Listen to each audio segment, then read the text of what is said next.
I am going to explain you some of the conversion and which are very important conversion of alcohol, phenol and ether. Standard 12 Chemistry Unit 11.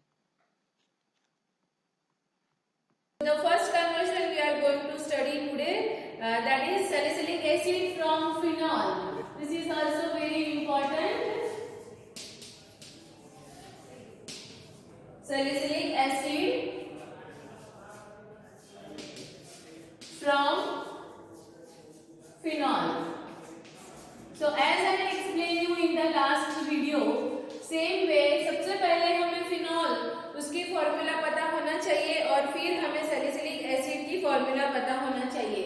So first of all we are going to draw the structure of phenol और उसमें से मुझे बनाना है salicylic acid. So COOH. This is our salicylic acid now. Now, first step, what we have to do? We are going to remove the hydrogen by adding the sodium. So यहाँ हम sodium phenoxide बनाएंगे हम सबसे पहले. So sodium phenoxide बनाने के लिए as we know we require the NaOH. So NaOH का ऐड करने से यहाँ से हाइड्रोजन निकल जाएगा. So we have minus water molecule and we'll get sodium phenoxide ONA. अब सोडियम फिनॉक्साइड जो है उसमें मुझे फिनॉक्सी ग्रुप ऐड किया. अब उसके बाद में मुझे डालना है फिनॉक्सी ग्रुप को. तो यहाँ पर से जो फिनॉक्साइड है वो फिनॉक्साइड में से हमें यहाँ पर फिनॉक्सी ग्रुप ऐड करना है. तो उसके लिए हम यहाँ पर कार्बन डाइऑक्साइड का यूज कर सकते हैं. सो कार्बन डाइऑक्साइड का यूज करना है और थोड़ा सा प्रेशर अप्लाई करेंगे. 3 to 7 एटमॉस्फेरिक प्रेशर अप्लाई करेंगे. तो यहाँ हमारे पास में जो सोडियम फिनॉक्साइड था वो फिनॉक्सी सोडियम हमारे पास में मिलेगा phenoxy sodium format. Phenoxy sodium format. जो CO2 हमने ऐड किया वो CO2 यहाँ पर हमने ऐड किया और ये हमारा अनस्टेबल. तो ये अगर हमें नहीं बताना है ये कन्वर्जन तो भी स्टूडेंट हमें डायरेक्टली 1 and 2 करके फिर उसके अंदर रीअरेंजमेंट रिएक्शन बता सकते हैं. सो यहाँ मैं रीअरेंजमेंट रिएक्शन करूंगी. यहाँ मैं नीचे ले जाती हूँ. सो रीअरेंजमेंट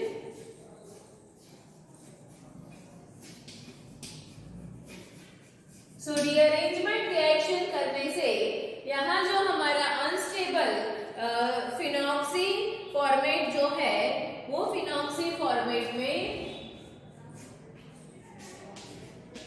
OH और यहाँ COONA. तो इस तरह से रीअरेंजमेंट करने से हमें सोडियम सैलिसिलेट मिलता है और वो सोडियम सैलिसिलेट का जब हम HCl के साथ में रिएक्शन करेंगे तो हमें मिलेगा सैलिसिल्डिहाइड और यहाँ से Na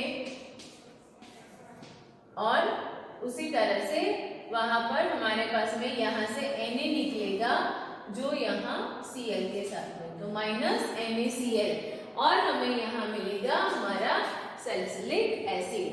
सो फिनॉल का कन्वर्जन सैलिसिलिक एसिड में करने के लिए हमें सबसे पहले सोडियम फिनॉक्साइड बनाया.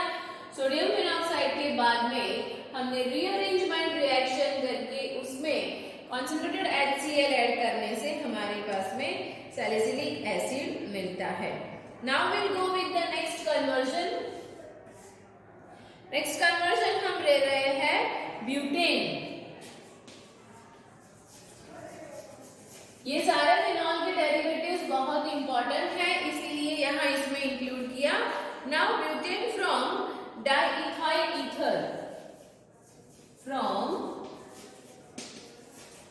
Diethyl ether. सो हमें ब्यूटेन और डाइइथाइल ईथर दोनों की फॉर्मूला सबसे पहले लिखनी है हमें। सो डाइइथाइल ईथर हमारे पास में है CH3 CH2O CH2 CH3। तो अब हमारे पास में हमें उसमें से ब्यूटेन बनाना है, तो ब्यूटेन के लिए हमारे पास में 4 कार्बन, तो CH3 CH2 CH2 CH3। तो इस तरह से हमें ईथर में से ले जाना है उसको ब्यूटेन में। तो सबसे पहले हम क्या करेंगे, यहाँ पर आयोडाइड ऐड करेंगे। हाइड्रोजन आयोडाइड ऐड करने से हमारे पास में ईथर आयोडाइड हो जाएगा, तो यहाँ इथाइल आयोडाइड मिलेगा हमें, और फिर इथाइल आयोडाइड का हम आगे एनहाइड्रस ईथर की प्रेजेंस में रिएक्शन करेंगे। सो हाइड्रोजन आयोडाइड हमने यहाँ ऐड किया। हाइड्रोजन आयोडाइड ऐड करने से हमारे पास में हो जाएगा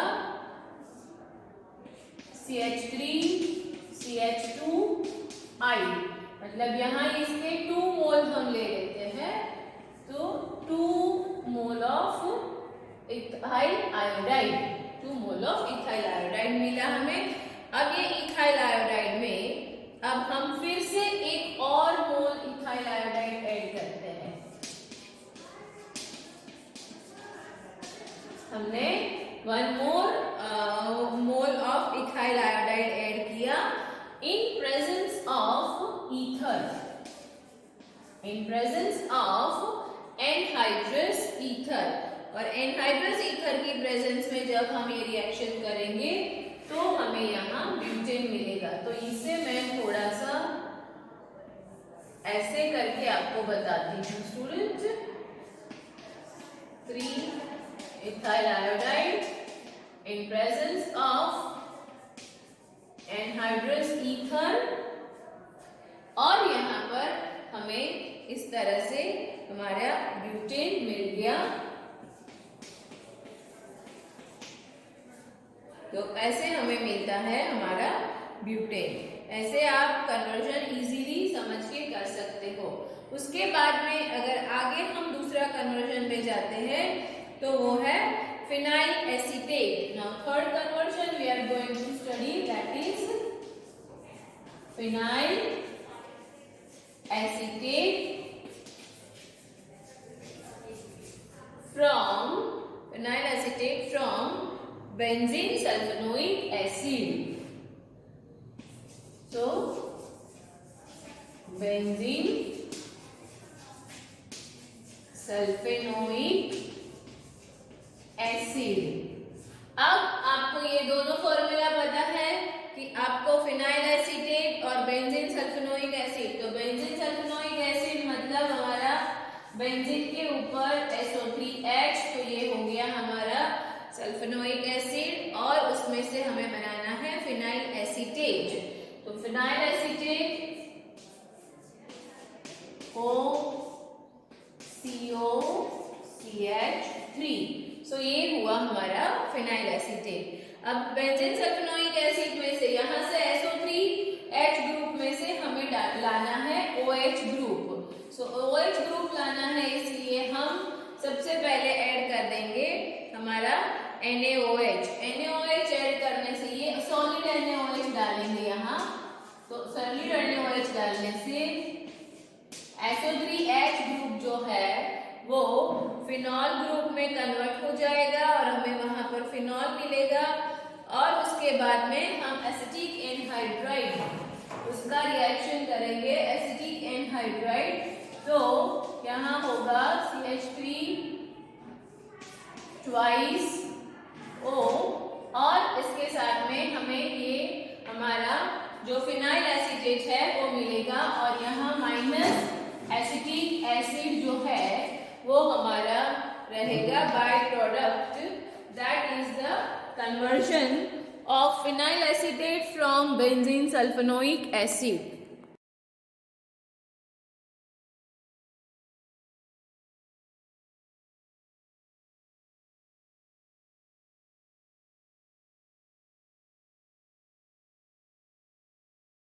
Now we'll go with the next conversion, and that next conversion is benzene from benzene sulfonic acid. Hope so student ये आपको क्लियर हो रहा है और आपको आसान भी होएगा एग्जाम में. Benzene from benzene sulphonic acid.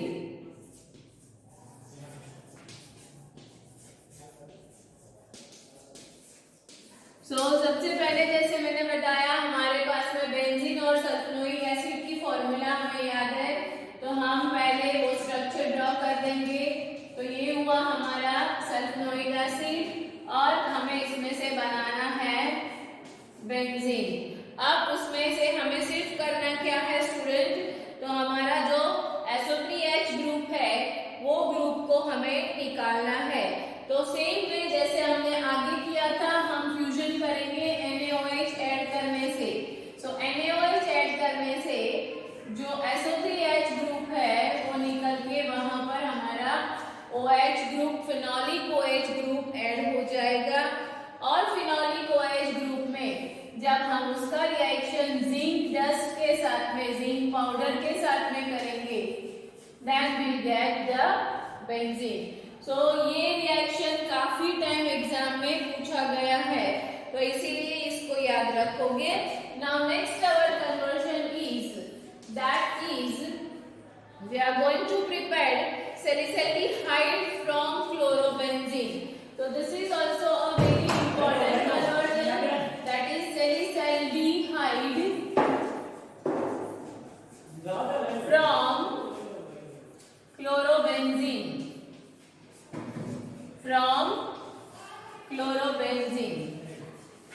अब आपको पता है कि सैलिसाइलिक का और क्लोरोबेंजीन दोनों का स्ट्रक्चर जो है वो सबसे पहले आप बना दोगे. तो क्लोरोबेंजीन ये हो गया हमारा chlorobenzene. Okay, very good student. और सैलिसाइलिक में क्या आएगा, सैलिसिलिक एसिड में ऑर्थो पोजीशन पे COOH ग्रुप था, तो सैलिसिलिक में ऑर्थो पोजीशन पे आपके पास में ग्रुप रहेगा CHO. ये हुआ आपका सैलिसाइलिक. तो क्लोरोबेंजीन में से आपको यहाँ पहुंचना है. तो सबसे पहले तो आप हेलोजन को दूर करोगे. हेलोजन दूर करने के लिए हमें पता है कि हेलोजन को हटाने के लिए हमारे पास में सबसे बेस्ट है NaOH ऐड करने से. यहाँ पर X ग्रुप की जगह में हमें फिनॉल मिलेगा. यहाँ हमने फिनॉल ऐड कर दिया और माइनस आपके पास में हो गया NaCl.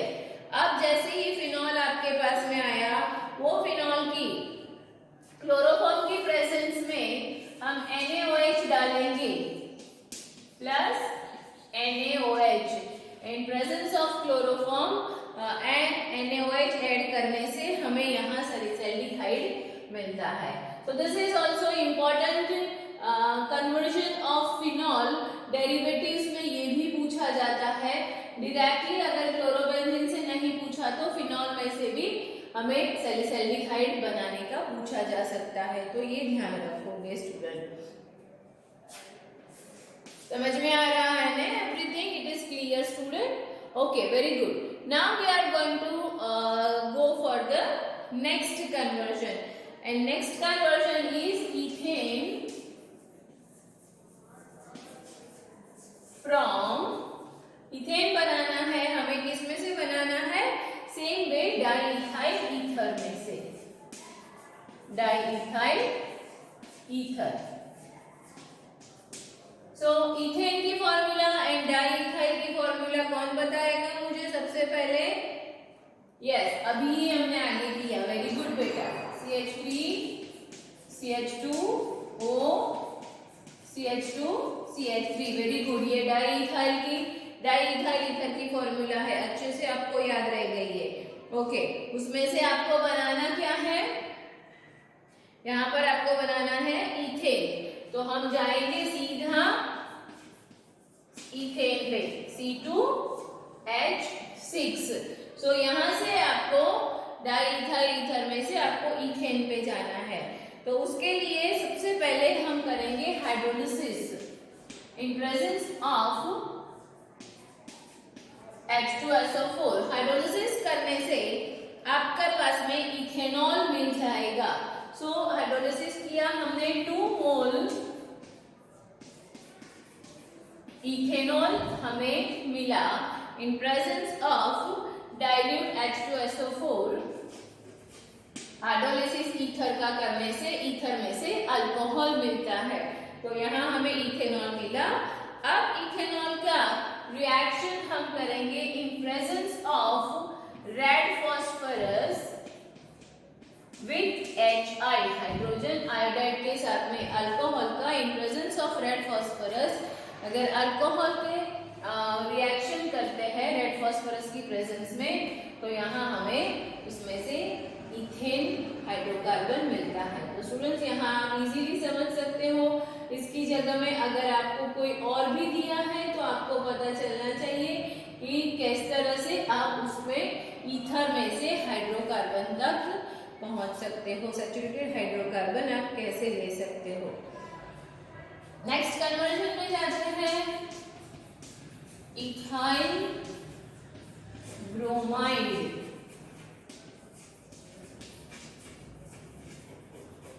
सो इथाइल ब्रोमाइड उसमें हम फिर से बनाएंगे उसको भी डाई इथाइल। आपको एक ही टाइप के कन्वर्जन में इसीलिए दे रही हूँ स्टूडेंट कि आपको एक तो वो फॉर्मूला अच्छे से याद रह जाए और कौन से ग्रुप को एक्सचेंज करने के लिए आप क्या प्रोसीजर कर सकते हो वो भी आपको पता चले। इसीलिए मैं मोस्टली सेम कन्वर्जन्स के जो कंपाउंड्स है वो ले रही हूँ। तो यहाँ मुझे डाइइथाइल ईथर लिखना है, तो सबसे पहले हम लिख देंगे CH3 CH2O CH2 CH3 diethyl ether, और इसमें से मुझे बनाना क्या है इथाइल ब्रोमाइड। तो यहाँ मेरे पास में है CH3 CH2 Br, ब्रोमाइड मैंने ले लिया।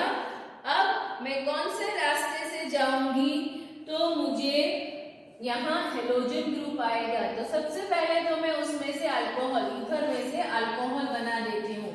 तो सेम प्रोसीजर हम हाइड्रोलिसिस करेंगे in presence of dilute H2SO4। So presence of dilute H2SO4 के हाइड्रोलिसिस से हमें यहाँ पर मिलेगा अल्कोहल। सो हमारा यहाँ हो गया इथेनॉल या इथाइल अल्कोहल। अब यहाँ पर उसकी हम रिएक्शन, जैसे यहाँ हमने रेड फॉस्फोरस की प्रेजेंस में हाइड्रोजन आयोडाइड को डाला था, पर यहाँ हमें Br ग्रुप ही चाहिए, तो हम Br3 ऐड करेंगे और यहाँ पर Br3 ऐड करने से हमें हमारा जो कन्वर्जन है वो इथाइल ब्रोमाइड मिल जाएगा H3O3। इस तरह से हमें यहाँ पर रिएक्शन मिल जाता है। ठीक है स्टूडेंट।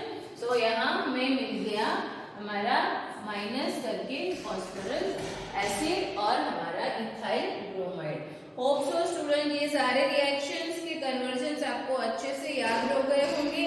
इसके बाद में नेक्स्ट वीडियोस जो है उसमें आगे थोड़े से हेलो अल्केन के कन्वर्जन्स में बताऊंगी, ताकि आपको हेलो अल्केन के सारे कन्वर्जन अच्छे से प्रिपेयर्ड हो जाएंगे।